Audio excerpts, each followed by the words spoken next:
Selamat malam Ibu dan Bapak sekalian dan narasumber yang saya hormati. Selamat datang dalam ruang kelas virtual Dokter Tanpa Stigma dengan tema Bantuan Hidup Dasar untuk Awam.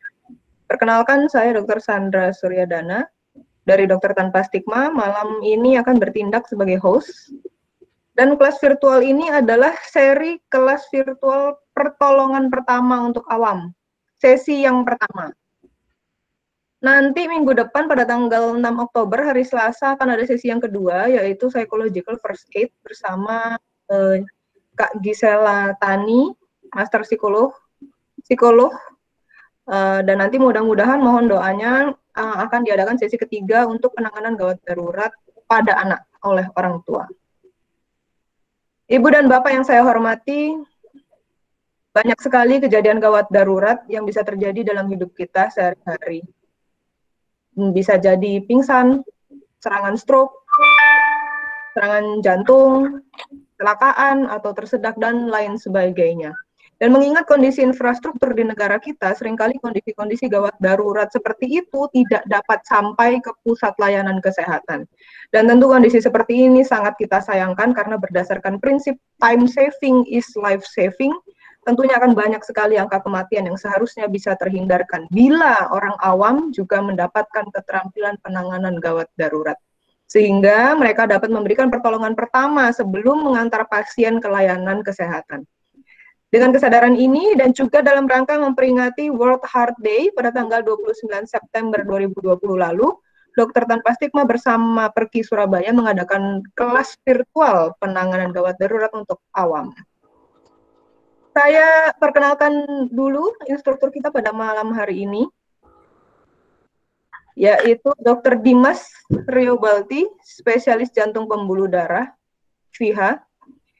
Beliau menuntaskan pendidikan dokter umumnya di Fakultas Kedokteran Universitas Erlangga dari tahun 2005 sampai 2010, lalu melanjutkan pendidikan dokter spesialis kardiologi dan kedokteran vaskuler di Universitas Erlangga juga, tahun 2013 sampai 2018.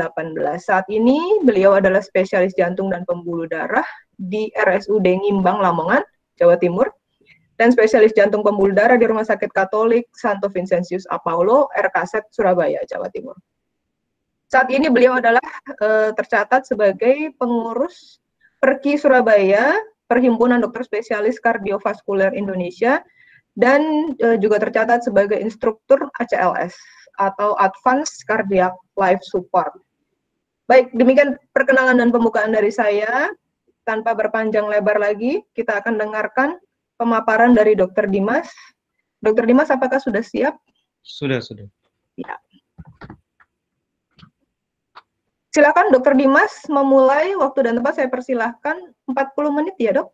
Ya, selamat malam Bapak-bapak dan Ibu-ibu. Terima kasih sudah berkenan hadir di acara Perki bersama Dokter Tanpa Stigma dalam pelatihan kelas online ya, bantuan hidup dasar untuk awam. Jadi setelah tadi dijelaskan singkat oleh Dokter Sandra bahwa salah satu penyumbang kematian tertinggi di Indonesia maupun di dunia adalah sakit jantung.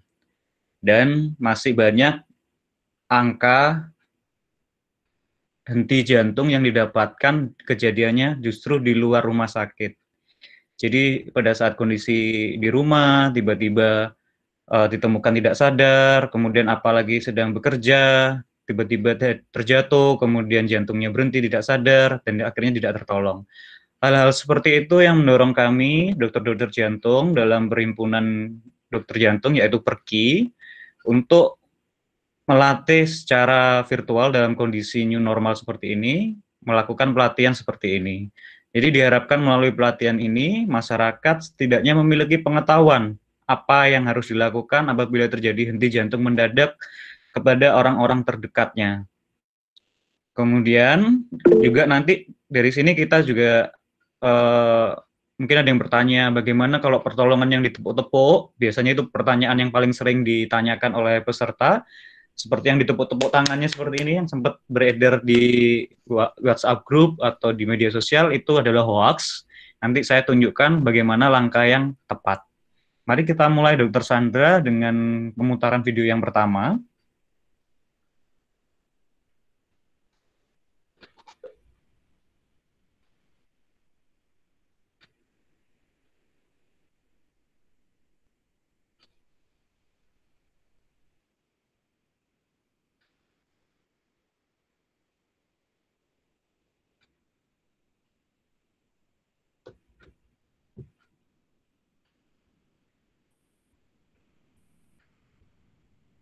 Bisa dimulai Dokter Sandra videonya?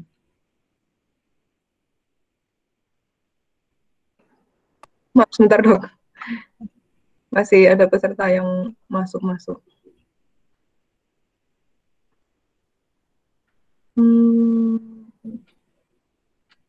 Yang kedua. Jadi sambil menunggu pemutaran video, yang perlu kita ingat di sini adalah dalam menolong, waktu kita menolong, semakin cepat kita menolong, maka akan semakin cepat prognosa atau kemungkinan korban tersebut untuk selamat. Silakan diputar. Videonya sudah siap dok, saya mulai ya. Ya. Ini adalah video dari Pergi dikatakan setiap 90 detik satu orang mengalami henti jantung. Ini adalah salah satu kasus pada saat santai dan merokok menutupi nyeri pada dada mungkin tidak terjatuh. Nah, kemudian keluarganya kebetulan tidak tahu apa yang harus dilakukan. Dan ini sungguh sangat disayangkan. Coba di pause untuk Anda.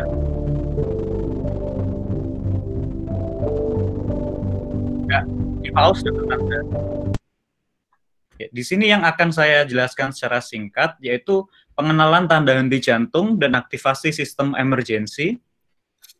Jadi gimana sih kita mengenali korban tersebut benar-benar henti jantung, kemudian kita mempelajari secara virtual yaitu resusitasi jantung dan paru yang benar, terus kemudian melakukan defibrilasi, tapi biasanya untuk pelatihan awam tidak ditekankan, karena di Indonesia juga alat otomatis tidak banyak ditemukan kecuali di bandara.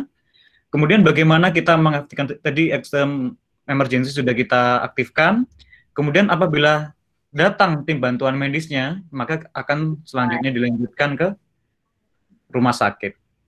Dan kemudian perawatan lebih lanjutnya di rumah sakit. Jadi yang ditekankan nanti poin ke-1, pengenalan tanda henti jantung. Yang kedua, resusitasi jantung paru.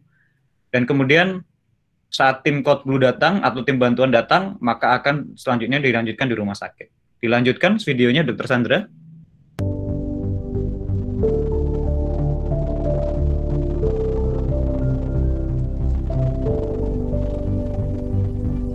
Jadi pengenalan tanda henti jantung itu yang utama, aktivasi sistem emergensi, dan kemudian pijat jantung. Hanya sesederhana itu yang akan diajarkan pada malam ini.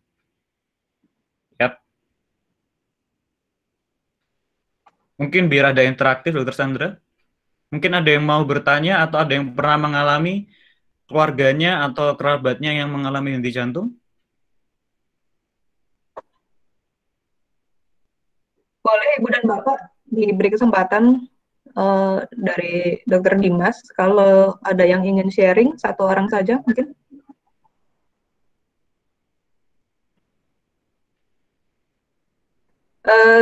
Ibu Poppy mau sharing kah?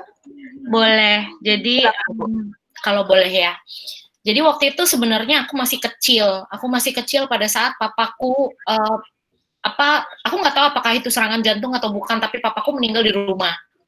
Papaku meninggal di rumah itu cepat banget. Jadi saat maghrib aku lagi belajar sama kakakku gitu ya.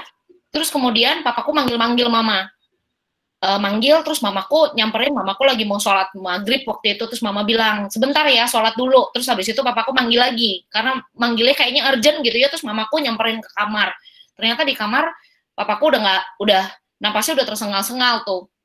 Cuma kan kita sama sekali nggak ada yang ngerti gitu ya, first aid atau apapun gitu, jadi bener-bener yang cuma panik doang. Jadi aku beneran, aku cuma keluar, coba nyari bantuan sama orang-orang, dan itu pun 5 menit, 10 menit kali ya.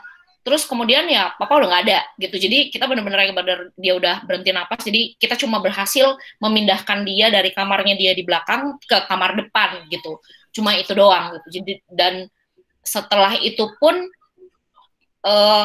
kita semua nggak ngerti what's going on, apa yang terjadi, apa yang bisa kita lakukan. Dan sebagai waktu itu aku umurnya 13 tahun dan kakakku itu umurnya 17, dan ada satu lagi kita kakakku yang perempuan, dan benar-benar sama sekali nggak ada yang ngerti. Bahkan mamaku juga sama sekali nggak ngerti bagaimana cara ngebantunya. It was quite cukup traumatis sih buat aku gitu, karena itulah pada saat Dr. Sandra bikin ini aku langsung yang I need to understand, karena aku juga punya mamaku juga udah di atas 80 sekarang usianya gitu kebetulan. Jadi paling tidak aku bisa paham apa yang bisa dilakukan gitu pada saat di rumah gitu. Itu sih yang aku mau share. Terima kasih sudah bikin acara ini. Terima kasih.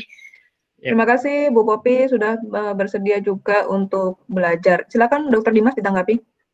Ya, untuk kejadian seperti yang dijelaskan Ibu Popi, itu adalah kejadian salah satu contohnya henti jantung mendadak. Pada saat dia merasakan memegang dadanya, kemudian terasa seperti nafasnya terasa berat, kemudian dada terasa seperti tusuk-tusuk, terbakar, tercekik, tertindih benda berat, kemudian kadang menjalar ke lengan kiri, disertai keringat dingin dan lemas, itu salah satu tanda serangan jantung. Masyarakat kita seringkali menganggapnya hanya seperti masuk angin atau angin duduk. Padahal itu adalah salah satu tanda serangan jantung. Gimana sih tandanya? Yang pertama tadi tidak menghilang, meskipun dengan istirahat, dan juga dia gejalanya kurang lebih selama 20 menit tidak hilang-hilang. Dan kadang-kadang selain ditemukan di kamar, itu juga bisa terjadi pada saat di kamar mandi, mengejan, terus kemudian pada saat olahraga, biasanya ada olahraga yang kompetitif seperti futsal atau olahraga yang misalnya tenis, atau bahkan yang akhir-akhir ini yang mungkin lagi terkenal booming, suami dari salah seorang selebritis meninggal di kamar setelah sempat merasakan badannya tidak enak seperti masuk angin. Itu merupakan salah satu tanda dari henti jantung. Jadi apa yang harus kita lakukan seperti tadi pertanyaan Ibu Popi itu adalah yang akan kita bahas berikut ini. Silakan dilanjutkan dengan slide-nya, Dr. Sandra. Nanti kita selang-seling ya, ada slide, ada video biar tidak bosan.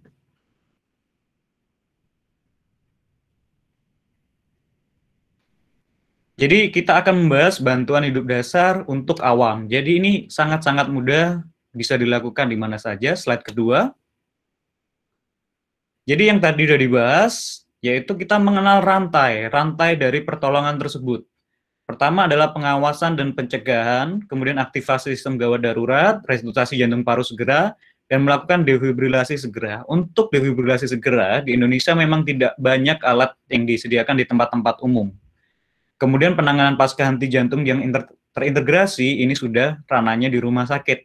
Jadi hanya poin 1, 2, dan 3. Slide kedua.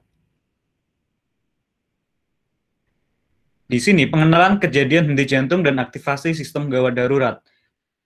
Nanti kalau misalnya ada kerabat, saudara yang tiba-tiba merasakan dadanya tadi seperti terasa berat, tertimpa benda berat, kemudian terasa panas, kemudian dada ditusuk-tusuk seperti tusuk benda tajam tembus ke belakang, nyeri sekali, kemudian menjalar ke leher dan ke lengan kiri, itu merupakan tanda khas dari serangan jantung. Tapi ada juga tanda-tanda tidak khas, seperti mual muntah, keringat dingin. Terlebih pada pasien-pasien atau korban-korban yang memiliki riwayat diabetes mellitus atau kencing manis. Dan kemudian gimana sih kalau kita memulai gimana, apa kita harus menanyain satu-satu. Kalau Anda kenal, Anda boleh langsung menanyai. Tapi kalau misalnya tidak kenal dan Anda tahu kejadiannya tiba-tiba Bapak jatuh atau Kakak jatuh atau Paman jatuh, langsung cek kesadaran saja. Slide selanjutnya. Ini adalah update terbaru dengan kondisi pandemik. Jadi pada saat ada korban jatuh, semua bapak dan ibu-ibu di sini silakan menghubungi call center rumah sakit terdekat. Kalau di luar negeri adalah 911 atau 911. Di Surabaya 118. Ada lagi 889. Nomor telepon ini harus bapak dan ibu-ibu tahu. berapakah nomor call center terdekat. Misalnya kayak tadi di Surabaya 118, di daerah saya tempat saya bekerja 889, itu adalah nomor yang bapak-bapak dan ibu-ibu harus tahu. Kalau misalnya tidak tahu, coba saja cari nomor telepon rumah sakit yang terdekat. Jadi di situ adalah pertama harus tahu nomor teleponnya. Jadi ini PR buat bapak dan ibu-ibu semua, mengetahui nomor telepon rumah sakit terdekat atau nomor telepon kegawat daruratan di daerah bapak-bapak dan ibu-ibu. Kemudian di masa pandemi ini, sekali lagi sesuai aturan dari WHO maupun pemerintah kita, yaitu menggunakan masker. Maskernya tidak ditaruh di mulut atau di dagu, tapi sampai ke hidung. Kemudian, karena kita tidak tahu apakah korban yang jatuh atau tidak sadar itu adalah penderita COVID apa tidak, maka kita tutup dengan masker atau kain. Kalau misalnya kita tahu bapak kita atau paman kita atau saudara kita tersebut dekat tidak menderita COVID, kita bisa saja langsung melakukan pertolongan. Tidak perlu memberikan protap-protap seperti ini. Kemudian melakukan pijat jantung. Nah, nanti yang akan saya tekankan adalah step ketiga ini, pijat jantung. Pertama-tama, yuk ikutin gerakan tangan saya. Pertama, tangannya satu gini. Silakan bapak-bapak dan ibu-ibu, tangannya gini semuanya. Terus kemudian tangan yang kedua, mengunci. Tangan kanan atau kiri, Dok? Yang mana kanan kiri? Semua tergantung mana yang lebih kuat. Kalau yang lebih kuat yang kanan, maka yang ditaruh yang di bawah adalah yang kanan. Kalau yang lebih kuat yang kiri, maka yang ditaruh yang kiri. Jadi seperti di gambar, ini tangannya gini, membuka lebar, kemudian ada yang mengunci. Kalau dilihat dari samping seperti ini. Nah, atau seperti ini. Nanti semua diharapkan berani mempraktekkan ya. Mempraktekkan, kan udah dapat pesan nih dari Dokter Sandra, dari Dokter Tanpa Stigma, kalau membawa guling atau bantal. Nanti kalau dari saya, nanti akan saya praktekkan, ditunjukkan melalui boneka. Oke. Yang pertama-tama sekali lagi, tangannya harus seperti ini, terus mengunci. Dan tangan ini harus lurus. Kemudian, bagian sini, pangkal dari lengan, diletakkan di tengah dada. Tengah dada sini.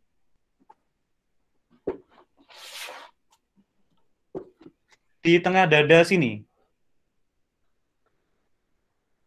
Kalau kita meraba dada kita, itu akan terasa ada yang keras. Betul apa betul? Nah, kita letakkan di situ, kita tumpukan di situ tangan kita tadi yang sini. Kemudian kita baru melakukan penekanan.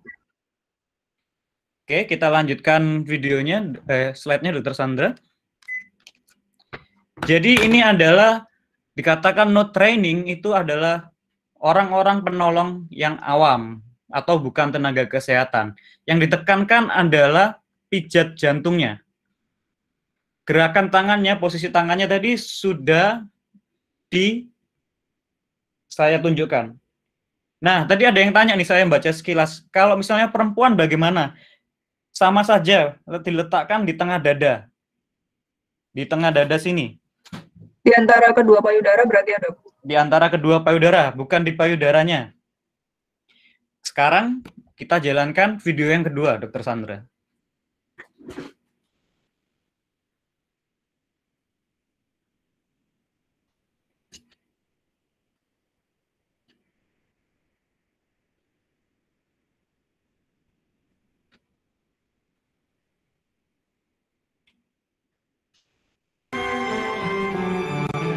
Setiap 90 detik terdapat satu orang meninggal akibat henti jantung. Terima kasih atas respon cepat Anda. Kini semakin banyak orang yang kembali dapat menjalani keseharian dengan normal. Anda kini akan mempelajari. Ya, apabila Bapak-bapak dan Ibu perhatikan, maka di situ adalah salah satu contoh latihan kepada masyarakat awam untuk melakukan pijat jantung yang benar. Sebelum masa pandemi, kita rutin melakukan pelatihan bantuan hidup dasar kepada masyarakat dengan mempraktekkan langsung kepada boneka, seperti yang tadi saya tunjukkan salah satu bonekanya. Jadi pijatannya nanti seperti itu, diputar lagi lebih lanjut. Dari cara pemberian bantuan hidup dasar bagi masyarakat awam. Bagaimana cara untuk inisiasi rantai kesintasan, mengenali tanda henti jantung dan cara mengaktifkan sistem reaksi kegawat daruratan, melakukan bantuan kompresi dada dan nafas buatan dengan alat, serta menggunakan defibrilator otomatis eksternal atau AED. Berikut beberapa hal penting yang perlu diperhatikan dalam memberikan kompresi dada yang berkualitas. Mulailah bantuan kompresi dada dalam 10 detik setelah mengenali tanda henti jantung. Tekan secara kuat dan cepat. Ya. Jadi pada saat kita mengetahui kejadian ada orang tiba-tiba jatuh atau tidak sadar, atau paman kita, saudara kita, ataupun orang tidak kita kenal, tidak boleh terlalu lama kita menilai apakah dia membutuhkan pijat jantung apa tidak. Seperti yang disebutkan tadi, tidak boleh terlalu lama. Karena setiap penundaan 1 menit akan menurunkan keberhasilan 7% hingga 10%. Bayangkan saja kalau misalnya bapak-bapak dan ibu-ibu menunda pertolongan itu sebanyak 10%. Maka 10% kalikan 7 hingga 10% adalah 100% atau 70%. Sehingga semakin lama menunda pertolongannya, maka kemungkinan untuk selamat dari korban tersebut akan semakin kecil. Jadi gimana caranya untuk awam atau masyarakat pada umumnya, cukup tepuk-tepuk bahunya dan pastikan sini tidak ada luka, cukup ditepuk-tepuk, pak, bu, dengan keras. Kalau tidak respon, bapak-bapak dan ibu-ibu langsung segera bilang, panggil bantuan, kalau misalnya bapak dan ibu-ibu di Surabaya 118, atau bisa call center ke seluruh Indonesia, melalui yang sudah disebarkan yaitu 112, ngomong ditemukan korban tidak sadar. Jadi ini bapak-bapak dan ibu-ibu bisa mencatat kata-kata seperti ini ya, yang untuk melaporkan. Ditemukan korban tidak sadar, misalnya di Jalan Manis Seroja. Jalan Manis Seroja, di depan lapangan. Ditempatkan 1 korban, laki-laki kira-kira usia 50 tahun, dan 1 penolong. Mohon kirim bantuan segera. Itu kondisinya kalau misalnya bapak dan ibu-ibu ingin melaporkan atau meminta pertolongan kepada call center. Dan kemudian, kalau misalnya ternyata jatuhnya itu di kerumunan, misalnya di pasar atau di mall, apa yang harus bapak-bapak dan ibu-ibu lakukan? Yang pertama, pastikan Anda aman. Jadi pada saat melakukan pertolongan, maksud kita kan baik nih. Perkenalkan diri Anda, misalnya, saya ini adalah Pak Adi, saya ingin melakukan pertolongan kepada Bapak ini. Saya sudah menerima pelatihan bantuan hidup dasar. Saya ingin melakukan pertolongan, tolong beri saya tempat. Jadi biarkan tempatan tersebut, ruang tersebut, korban tersebut aman. Jangan sampai Anda tidak menjelaskan maksud dan tujuan, tiba-tiba Anda datang, kemudian tiba-tiba Anda memijat dadanya. Dipikir justru Anda mencelakakan, kalau misalnya tidak memberikan penjelasan. Sampai di sini paham, Bapak-bapak dan Ibu-ibu? Ya, kalau misalnya paham, setelah menjelaskan maksud dan tujuannya, kalau misalnya tadi kejadiannya di pasar atau di mall, bapak-bapak dan ibu-ibu melihat alasnya sudah alas yang keras atau berupa lantai, maka bisa melakukan pijat jantung di situ. Kalau misalnya ternyata ditemukannya tidak sadar di tengah jalan, maka harus dibopong ke pinggir jalan dulu. Kalau misalnya ternyata ditemukan tidak sadarnya di pasir, pastikan cari alas yang keras dulu untuk dilakukan pijat jantung. Karena untuk melakukan pijat jantung dan efektif, alasnya harus keras dan pastikan aman. Jangan sampai melakukan pijat jantung di tengah jalan. Nanti akan banyak kendaraan yang lewat, itu berbahaya. Kecuali ada orang-orang yang sudah membantu mengamankan daerah tersebut. Tadi ada pertanyaan ya, gimana cara membopongnya? Itu pertanyaan yang bagus. Salah satu cara pembopongan yang baik adalah pastikan kepala dan lehernya dalam kondisi satu garis. Ya, satu garis. Ibaratnya ini adalah kepala korban. Dan ini badannya dan ini lehernya. Pastikan ada yang mengunci dari tangannya. Tangan kita seperti ini. Kelihatan nggak? Kelihatan, Dok. Ya, jadi harus ada yang mengunci. Ini memegang pundak dari korban tersebut, terus kemudian tangan kita yang ini mengunci lehernya agar tidak gerak. Kemudian kita baru angkat dengan bantuan dari orang lain untuk mengangkat kaki, badan, dan tangannya. Sampai sini paham ya? Karena ada salah satu kejadian yang fatal di dunia balap motor internasional, pembopongannya yaitu tangannya diangkat gini. Nah, itu bisa menyebabkan cedera dari tulang punggungnya. Ya, jadi minimal untuk membopong, minimal memang membutuhkan beberapa orang. Tapi kalau misalnya Anda yakin tidak ada cedera di tulang leher atau tulang punggung, Anda bisa membopong langsung seperti gini. Kalau memang kondisinya cuma sendirian, bisa seperti ini. Kalau memang kejadiannya ada cedera atau ada luka-luka di leher, di pundak, dan leher ke atas, itu maka kita perlu curiga dia ada cedera dari lehernya. Makanya perlu difiksasi. Tapi kalau misalnya tidak ada tanda-tanda luka di sini, atau Anda tidak melihat dia adalah korban yang terjatuh lehernya duluan atau kepalanya duluan, Anda boleh langsung membopong dengan cara menggendong. Itu tidak apa-apa. Untuk memindahkan ke alas yang keras atau tempat yang aman. Lanjutkan tadi videonya, Dr. Sandra. Dok.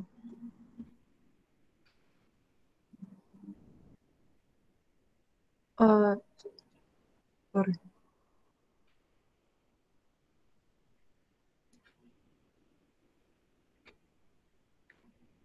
Dengan kecepatan setidaknya 100 kompresi per menit dengan kedalaman 5 cm. Berikan di pause, nah, dikembalikan sedikit. Ya, dikatakan kita memberikan tekanan beban sebanyak atau sedalam 2 cm atau 5 cm. Jadi diharapkan dada dari korban tersebut mengalami penurunan sebanyak 5 hingga 6 cm dengan kecepatannya 100 kali per menit atau 100 hingga 102 kali per menit. Jadi diharapkan nanti kalau misalnya melakukan pijat jantung bisa sambil berhitung. 1, 2, 3, 4, 5, 6, 7, 8, 9, 10 ya. Karena ini adalah untuk awam, maka fokusnya adalah ke pijat jantung dengan kecepatan 100 hingga 102 kali per menit dengan kedalaman 5 hingga 6 cm. Dilanjutkan Dr. Sandra videonya. 100 kompresi per menit dengan kedalaman 5 cm. Berikan kesempatan pengembangan dinding dada yang sempurna pada setiap kompresi. Minimalisir. Jadi dikatakan tadi berikan dada kembali ke posisi semula. Kenapa? Karena jantung itu fungsinya kan seperti ini. Memeras, mengisi. Memompa, mengisi. Memompa, mengisi. Kalau misalnya bapak-bapak dan ibu-ibu semua melakukan pijat jantung tanpa memberikan kesempatan untuk dadanya kembali ke posisi semula, maka akan hanya memompa saja, tapi tidak dikasih kesempatan untuk mengisi. Jadi dikasih kesempatan untuk mengisi dan memompa. Seperti di video, kan itu ada kayak naik turun dari dadanya. Pada saat turun itu adalah memberi dorongan dari jantungnya agar dia memompa. Kemudian untuk naik itu memberi kesempatan jantung untuk mengisi. Dilanjutkan Dr. Sandra. Minimalisir interupsi selama pemberian bantuan dengan waktu maksimal 10 detik. Pastikan dada meminimal interupsi. Jadi kalau kita memberikan bantuan pijat jantung, itu akan terasa sangat capek pada kita. Jadi pundak dan tangan terasa sangat capek, sehingga kalau misalnya akan melakukan bergantian pertolongan apabila ada dua penolong, maka seminimal mungkin jangan ada jeda. Jadi kalau sudah merasa capek, diharapkan sudah ada orang yang di sebelahnya atau bisa minta tolong, saya butuh bantuan, saya capek. Maka orang yang menolong sudah ada di sebelahnya untuk segera menggantikan pijat jantung tersebut. Dilanjutkan. mengembang baik dan hindari bantuan nafas yang berlebihan. Ini adalah Sekarang, mari yang diberikan ya. Kalau misalnya memiliki alat seperti tadi di era pandemi ini boleh melakukan tadi bantuan nafas. Sekarang tidak dianjurkan lagi memberikan dari mulut ke mulut kecuali Anda kenal. Kecuali itu bapak Anda, itu ibu Anda, itu paman Anda, itu saudara Anda yang Anda ngerti atau Anda kenal. Anda boleh melakukan all out atau melakukan segalanya. Tapi kalau ketemu di pinggir jalan dan tidak kenal, yang disarankan hanya pijat jantung. Lanjutkan. Sekarang, mari kita ulas kembali hal yang penting dilakukan. Penolong pertama melakukan Ulangi, nggak apa-apa, lanjutkan. Ya.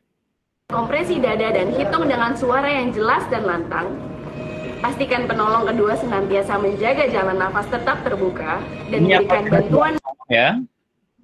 Apabila dua penolong, maka sama-sama sudah melakukan pelatihan atau mengikuti pelatihan, satu melakukan pijat jantung, satu memastikan jalan nafasnya itu terbuka. Dilanjutkan, Dokter Sandra. Nafas buatan dengan baik. Perhatikan kecepatan kompresi setidaknya 100 kali per menit. Perbandingan pemberian kompresi dada dan nafas buatan yaitu 30:2. Hentikan kompresi dada ketika bantuan nafas buatan diberikan. Ketika memberikan bantuan tanpa alat defibrilator otomatis eksternal, pastikan penolong berganti posisi setiap 5 siklus untuk mencegah keletihan demi menjaga kualitas bantuan terbaik. Ketika alat defibrilator otomatis eksternal tersedia, penolong saling berganti posisi ketika muncul instruksi untuk analisis kembali pada alat. Oh, gitu, Sandra. Jadi kalau di luar negeri memang alat-alat otomatis seperti ini sudah banyak, tapi kalau di Indonesia hanya tempat-tempat seperti bandara yang sudah tersedia. Jadi yang diajarkan, yang ditekankan pada bantuan hidup dasar, khususnya untuk awam, adalah pijat jantungnya tadi. Kemudian dari kolom pertanyaan, sekalian langsung saya jelaskan ya, Dokter Sandra. Dikatakan adalah gerakan lengannya lurus terus turun, naik dari bawah atau siku tekuk. Nah, jadi posisi lengannya lurus, tidak boleh nekuk. Jadi yang mendorong adalah beban dari bapak-bapak dan ibu-ibu. Seperti ini. Kalau kita ngelihat video tadi, itu kan juga sama. Yang turun adalah pundaknya, tangannya tidak berubah, tidak nekuk gini, enggak. Dilanjutkan lagi.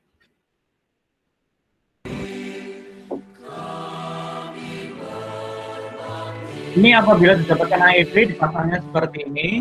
Pergantian posisi antar penolong tersebut haruslah dilakukan dalam waktu kurang dari 5 detik. Ini contoh posisi tangannya lurus, tidak menekuk. Lanjut. Kalau ada dua penolong, pergantiannya harus cepat. Kini, Anda sudah mampu mengenali dan melakukan pemberian bantuan hidup dasar. Mari sebarkan dan ajarkan kemampuan Anda demi menyelamatkan ribuan orang di sekitar kita. Kita kembali ke slide.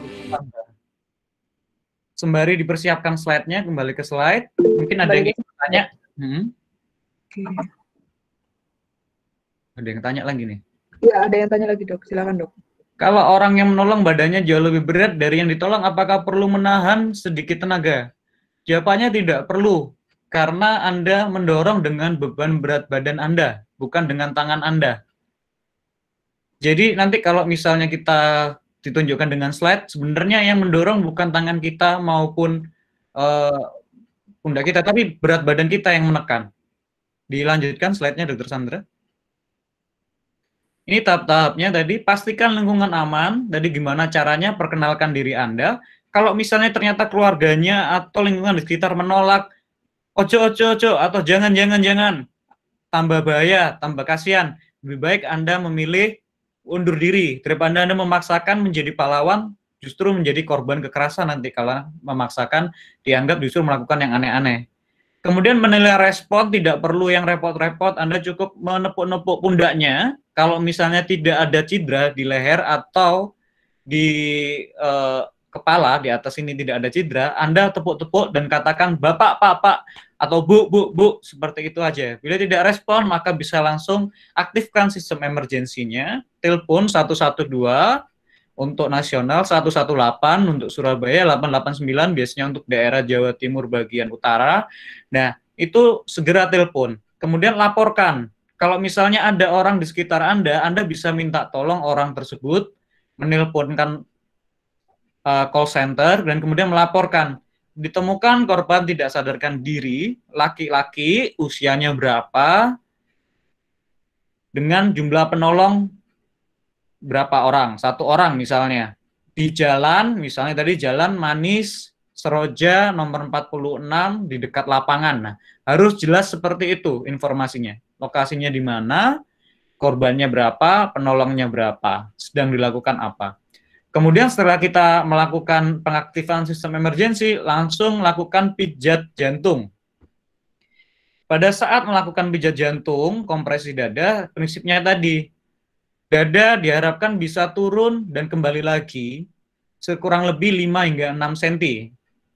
Kemudian kita bisa memberikan RW kalau misalnya kita memang kenal, misalnya itu bapak kita, ibu kita, saudara kita, atau paman kita tahu orang itu, kita bisa all out memberikan RW atau nafas. Kemudian kita memberikan breathing pernafasan tadi. Tapi yang ditekankan kalau misalnya kita nggak kenal siapa orang itu pada saat kita lari pagi, kita cukup melakukan pijat jantung. Berapa lama kita melakukan pijat jantung? Yang pertama adalah hingga bantuan datang. Yang kedua, hingga 20 atau 30 menit melakukan pijat jantung dan korban tidak sadarkan diri. Tapi kalau misalnya usianya masih muda, Anda boleh melakukan lebih dari itu. Lebih dari 30 menit boleh, karena kemungkinan untuk selamat akan lebih tinggi. Terus kemudian yang ketiga adalah bila ternyata ada keluarganya yang datang dan minta tidak dilanjutkan kompresi dada. Yang keempat, pada saat Anda sudah kelelahan dan tidak sanggup lagi, jangan sampai Anda menolong hingga akhirnya kemudian pingsan. Kalau misalnya Anda pingsan, maka korbannya nanti ada 2.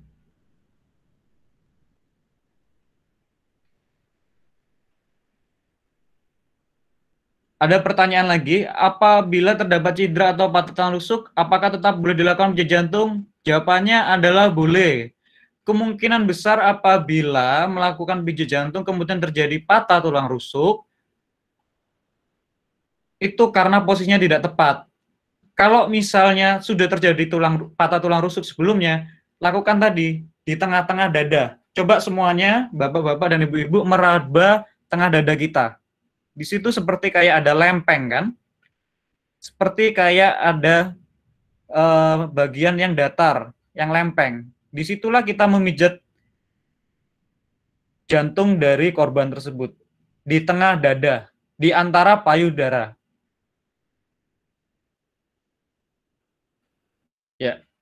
Ya, sudah memegang semua. Disitulah kita melakukannya. Kalau misalnya tepat, maka kemungkinan untuk membuat cedera berkelanjutan seperti tulang rusuk itu tidak terjadi. Ada pertanyaan lagi nih. Kalau ada yang jatuh di kamar mandi, tidak boleh segera ditolong atau dibantu berdiri.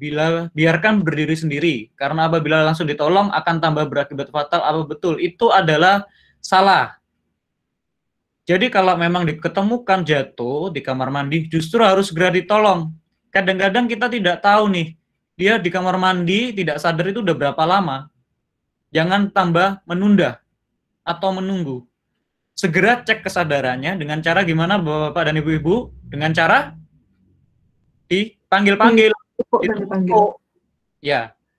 Kalau tidak respon, lakukan pijat jantung di situ. Kalau ada keluarga yang lain menelpon rumah sakit atau mengaktifkan emergency call. Sistem emergensinya diaktifkan. Itu adalah yang benar. Slide selanjutnya. Kalau mau sekalian menjawab juga, tadi ada pertanyaan yang satu di atas, apakah kalau dikerok itu bisa membuat pembuluh darah pecah, sehingga membuat darah tidak mengalir ke jantung? Ya, jawabannya itu adalah tidak tepat ya. Jadi kalau misalnya kita melakukan ngerok, mengkerok itu adalah membuat pelebaran pembuluh darah yang di bagian dekat kulit punggung. Nah, sedangkan kalau misalnya yang gangguan pembuluh darahnya pada saat henti jantung itu adalah pembuluh darah yang mengelilingi jantung. Jadi tidak ada hubungannya. Terus kemudian kenapa sih orang yang awalnya cuma masuk angin atau angin duduk, tak kerok kok tambah meninggal? Itu karena mengkerik itu adalah salah satu penundaan penanganan lebih lanjut. Jadi kalau memang ada gejala seperti masuk angin, mual, keringat dingin, dan kemudian lemas seperti mau pingsan, itu bukan masuk angin biasa. Itu sudah arahnya ke serangan jantung. Jadi perlu dilakukan pemeriksaan lebih lanjut dengan rekam jantung dan pemeriksaan tensi serta nadi. Kemudian kenapa sih kok ada orang yang minta dikerik? Itu adalah budaya yang kurang tepat. Tapi kalau memang masuk angin, itu adalah kearifan lokal kita melakukan kerikan. Tapi sekali lagi, melakukan kerikan pada orang-orang sakit jantung itu adalah tidak tepat. Karena itu menunda pelayanan atau menunda penyelamatan. Ingat, prinsipnya orang sakit jantung atau henti jantung adalah time is muscle. Waktu adalah hidup dari pasien tersebut. Jadi time saving, life saving. Jadi semakin cepat Anda menolong, maka hidup semakin lebih baik prognosanya. Ini menilai responnya seperti yang digambar. Untuk menilai kesadaran dan mencari tanda-tanda sirkulasi adalah lakukan tepukan pada bau atau tubuh pasien sambil memanggil. Pak, bu, seperti itu. Yang keras. Slide selanjutnya. Mengaktifkan sistem emergensi tergantung lokasinya. Ada yang tadi 119, 118, atau 112, atau 889. Kalau misalnya posisinya sudah di dekat rumah sakit, atau Anda sedang menunggu keluarga Anda yang sedang sakit di dalam rumah sakit, kemudian tiba-tiba tidak bernafas, atau berhenti bernafas, Anda bisa bilang ke perawatnya, code blue. Code blue. Itu akan mengaktifkan sistem emergensi dari rumah sakit. Maka akan ada namanya tim code blue yang datang menolong Anda. Dilanjutkan, Dr. Sandra. Prinsipnya sangat mudah. Bila tidak ada nadi atau tidak sadar, yaitu pijat jantung, pastikan jalan nafasnya bebas, kemudian berikan nafas. Tapi di era sekarang cukup Anda melakukan pijat jantung yang baik dan benar. Lanjutkan lagi. Dibaringkan di tempat yang beralas keras. Lokasinya di tulang dada, setengah bagian bawah, atau center of the chest, di tengah-tengah dada. Ini adalah pengulangan dari teori-teori yang saya sebutkan. Kecepatannya 100 hingga 120 kali per menit. Kedalamannya 5 hingga 6 cm. Beri kesempatan dada untuk kembali ke posisi semula. Untuk fungsi mengisi darah tadi. Kemudian minimal interupsi apabila Anda melakukan pergantian penolong. Lanjutkan, Dr. Sandra. Berarti kalau di kasur nggak bisa ya, Dok ya? Kalau misalnya di kasur, kasurnya masih keras, bisa. Kalau misalnya kasurnya sudah tidak yang model-model yang empuk, tidak bisa. Di sini maksudnya ya, di tengah-tengah dari dada, center of the chest, di tengah-tengah dada. Kalau laki-laki mungkin mudah kita ngomongnya, di tengah-tengah payudara. Tapi kalau perempuan, mungkin payudaranya agak sedikit turun, kita tetap kembali lagi raba di situ, di dada tersebut kayak ada seperti lempeng, tekan atau lakukan pijat jantung di tengah-tengah dada tersebut. Dilanjutkan. Ini posisi tangannya ya. Kalau yang ini yang kuat adalah yang kanan, yang kiri yang mengunci. Kemudian tangannya lurus, kedua tangannya lurus, tidak menekuk. Lanjutkan lagi, Dr. Sandra. Lihat posisinya, tangannya lurus. Kalau dari depan, tangannya juga tampak lurus. Kemudian, yang berfungsi sebagai kunci dari gerakan itu sebenarnya pinggul. Jadi bahunya itu naik turun. Bahunya naik turun, yang bergerak naik yang bergerak seperti ayunan itu adalah yang pinggulnya. Kelihatan nggak ini kursor saya? Nggak kelihatan, Dok. Yang mana, Dok? Di Yang pinggul, mau ditunjuk. ya, di pinggul. Ya, disitulah yang akan gerak, yang berfungsi sebagai naik turunnya. Tapi kalau posisi tangannya itu tetap seperti ini, tapi naik turun. Dilanjutkan lagi.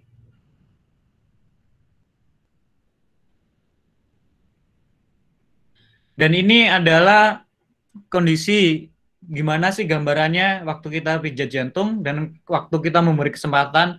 Pada saat jantung kita pijat, jantung itu kita buat paksa untuk memompa darah ke seluruh tubuh dari luar.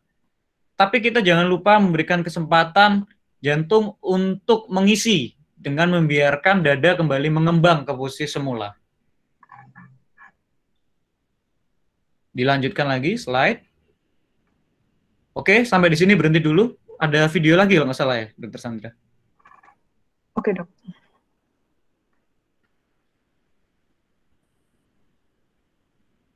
Ada yang ingin bertanya selagi videonya dipersiapkan? Ada pertanyaan, Dok, di kolom chat. Oh, iya. Apakah orang yang habis bypass bisa dilakukan pijat jantung seperti itu? Bisa. Bisa.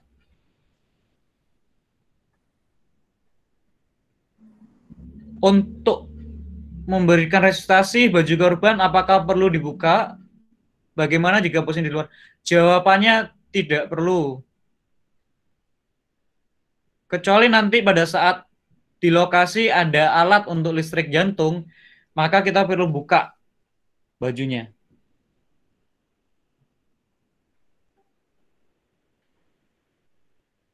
Video dulu, dokter, atau bagaimana, Dok? Ya, silakan.